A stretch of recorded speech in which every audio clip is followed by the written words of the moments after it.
Hi, today we have a device from the company M5Stack called the Cardputer. Let's find out what this device is for, what it consists of, who it is intended for, and how to interact with it in general. The Cardputer is a microcomputer from M5Stack. Such a device is suitable for both advanced engineers and amateurs who are tired of Arduinos and ESPs of the classic form factor. This is something new and exciting. The device was created to solve a wide range of tasks, including prototyping, programming, debugging, smart home control, entertainment, and even learning how to program. The design, inspired by the PC style of the 80s and 90s, evokes nostalgic feelings. The keyboard symbols go well with the color of the base. The 1.14-inch diagonal TFT display is clearly visible both in room lighting and in sunlight. Although it may seem small, the text and images on it are crisp and clear, enough even to play Doom. In fact, it is a port from Game Boy Advance, but it is quite playable. Let's check the most important code, IDDQD. It works! The heart of the device is the Stamp S3 controller. M5Stack has its own design for the development board. Essentially, it is an ESP32S3, a dual-core 32-bit with 240 MHz for each core and 8 MB of flash memory. Additionally, we have at our disposal a 1-watt speaker, an infrared transmitter, a microphone, a keyboard, and a micro SD card slot, and all of this can be used right out of the box. It's logical to ask why one would need such a device if they could simply buy a separate ESP dev board, sensors, and assemble everything on a breadboard, or solder it together to achieve the same result.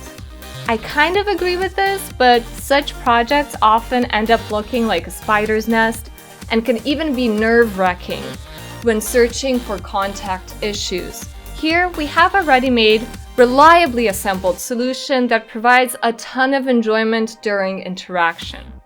If you are already interested in getting the Cardputer, you can purchase one using the link below in the description.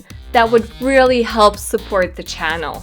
The only thing that surprises me is the absence of certain sensors, such as the BMP280, temperature, humidity, and pressure sensor. How can I make a weather station out of this right away? It's like the hello world of the Arduino universe. Your first project should always be a weather station. On the back of the device, there are holes compatible with LEGO interfaces. If you have any LEGO pieces with these fasteners, you can simply attach them and they should hold securely.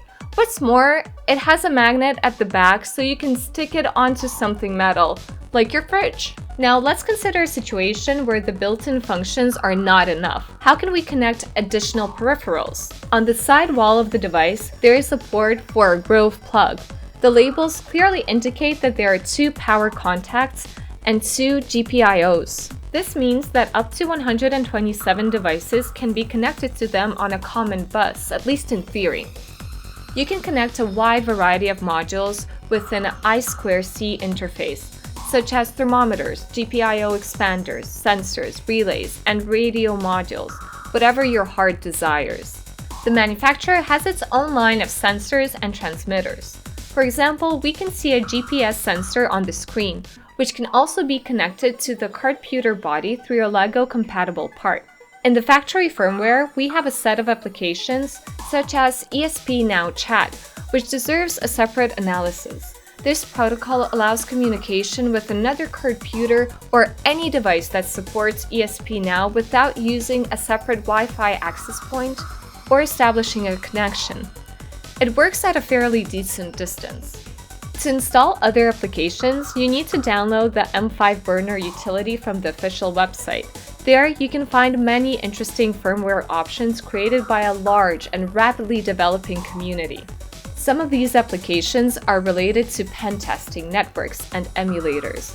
I recommend installing M5 Launcher as the first application. With it, you can install apps using Wi-Fi, interact with the file system, launch applications from a memory card, and even use a web server with a web interface for greater convenience. The Cardputer can also be programmed in MicroPython using the UIFlow2 web development environment. Here, you can create applications from ready-made blocks with a graphical interface or write your own code. There is a convenient interface for screen layout with guidelines. The code can be uploaded to the device either via cable or via Wi-Fi after installing the UIFlow2 application on the Cardputer. You can also write code in Arduino IDE or using the VS Code extension platform I/O. Personally, I really like this device.